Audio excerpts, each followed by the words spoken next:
Salut, c'est Clara et bienvenue chez ta pote Frenchie, le podcast pour apprendre le français et la culture française.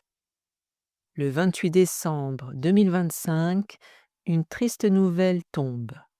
Brigitte Bardot vient de mourir à 91 ans, dont le monde entier, les médias parlent d'elle. La France est sous le choc. On l'appelait bébé. Juste 2 lettres, des initiales, Brigitte Bardot. Comme JFK, bébé suffisait. Pas besoin d'en dire plus, tout le monde savait qui c'était. En 1956, Brigitte Bardot a 22 ans. Un film sort en salle. Son titre, Et Dieu créa la femme. Ce film va exploser tous les codes. Dans ce film, Brigitte Bardot danse pieds nus. Elle danse un mambo sur une table. En 1956, c'est un scandale énorme.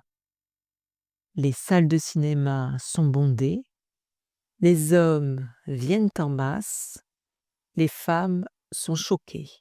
L'Église catholique condamne le film. Mais Brigitte Bardot s'en fiche.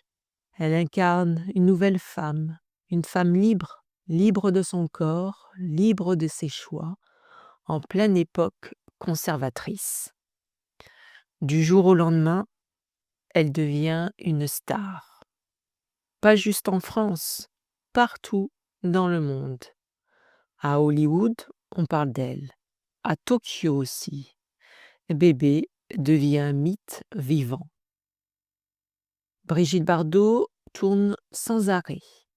Entre 1951 et 1973, 49 films. C'est colossal.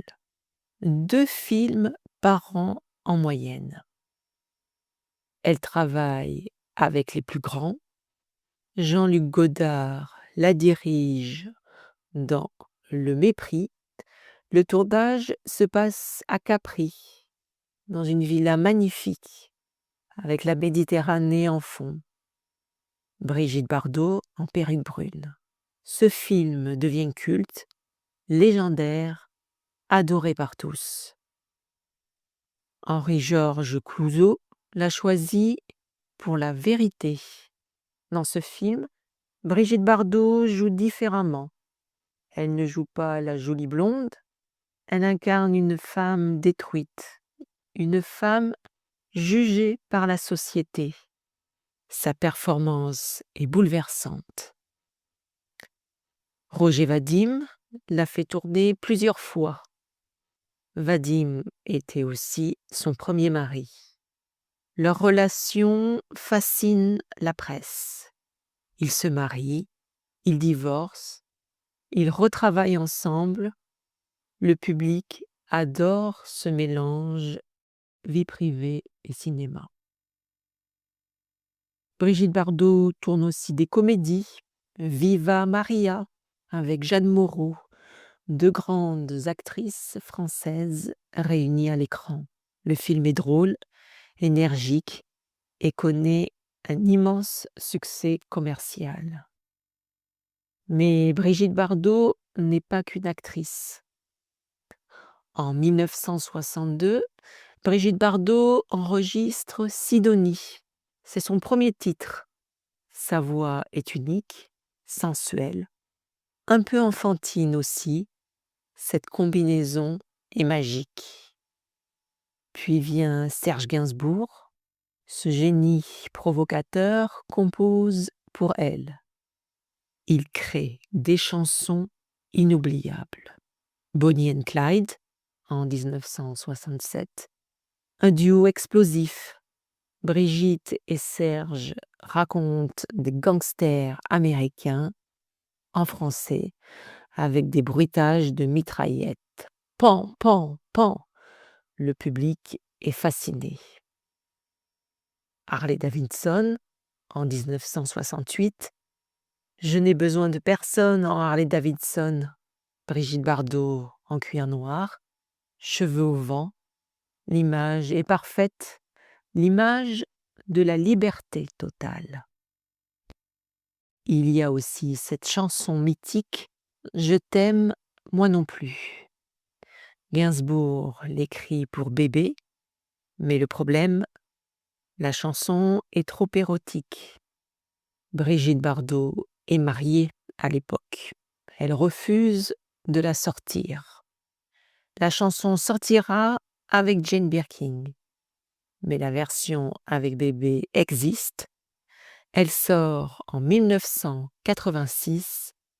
Elle reste interdite dans plusieurs pays. En 1963, elle chante La Madrague. La chanson évoque une maison au bord de la mer, à Saint-Tropez, où elle vit une partie de l'année. Ce lieu s'appelle La Madrague. Coquillages et crustacés sur la plage abandonnée, ce sont les premières paroles de cette chanson. Pour Bardot, c'est un refuge, loin du monde, son paradis sur terre. En tout, plus de 70 chansons. Bébé n'était pas une grande chanteuse techniquement, mais sa voix racontait quelque chose.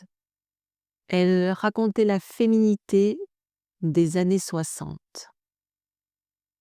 En 1973, Brigitte Bardot tourne son dernier film. Elle a 39 ans seulement, au sommet de sa gloire, au sommet de sa beauté. Puis, elle disparaît. Elle quitte le cinéma, elle quitte Paris, elle s'installe définitivement à Saint-Tropez. Pourquoi ? Pour les animaux. Déjà, en 1962, elle alertait. À la télévision française, elle montre les abattoirs. Les images sont violentes, difficiles à regarder. Brigitte pleure devant les caméras. Elle dit « c'est insupportable ». En 1977, elle frappe un grand coup. Elle part au Canada sur la banquise glacée. Pourquoi ? Pour les bébés phoques. Les chasseurs les tuent pour leur fourrure. Brigitte Bardot s'allonge près d'eux. Les photographes immortalisent la scène. Cette photo fait le tour du monde. L'impact est immédiat. La France interdit l'importation de fourrure de phoque. L'Europe suit. Des millions de bébés phoques sont sauvés grâce à Bébé. En 1986, Brigitte Bardot crée sa fondation. Pour la financer, elle vend tout. Ses bijoux de star, ses robes de cinéma, ses souvenirs personnels. Elle réunit 3 millions de francs, environ 450 000 € aujourd'hui. En 1992, grande victoire. L'État français reconnaît sa fondation. Elle devient d'utilité publique, c'est-à-dire officiellement reconnue. Aujourd'hui, les chiffres sont impressionnants. 300 salariés, 500 bénévoles, des actions dans 70 pays. 70 pays sur tous les continents. Les combats sont multiples, contre la fourrure animale, contre la corrida en Espagne, contre les tests cosmétiques sur animaux et pour l'adoption des chiens et chats. Rien qu'en 2024, la Fondation a sauvé 800 chiens et chats abandonnés. Elle a secouru 100 chevaux maltraités. Brigitte Bardot suivait tout personnellement, chaque jour, jusqu'à ses derniers jours à 91 ans. Elle écrivait au ministre, elle signait les pétitions, elle se battait encore.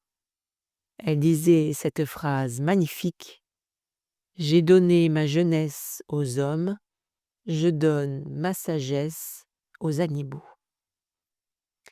Que reste-t-il de Brigitte Bardot ? Un mythe, une révolution culturelle, Au cinéma, elle a libéré l'image féminine. En musique, elle a créé un style. Pour les animaux, elle a été pionnière. La fondation continue. Le directeur l'a confirmé. Son combat ne meurt pas avec elle. Bébé était contradictoire, complexe, fascinante. Elle incarnait la liberté absolue, la beauté insolente, le courage des convictions. Une femme qui a tout quitté pour ses valeurs. Allez, je vous dis à très bientôt pour un nouvel épisode d'Immersion en France.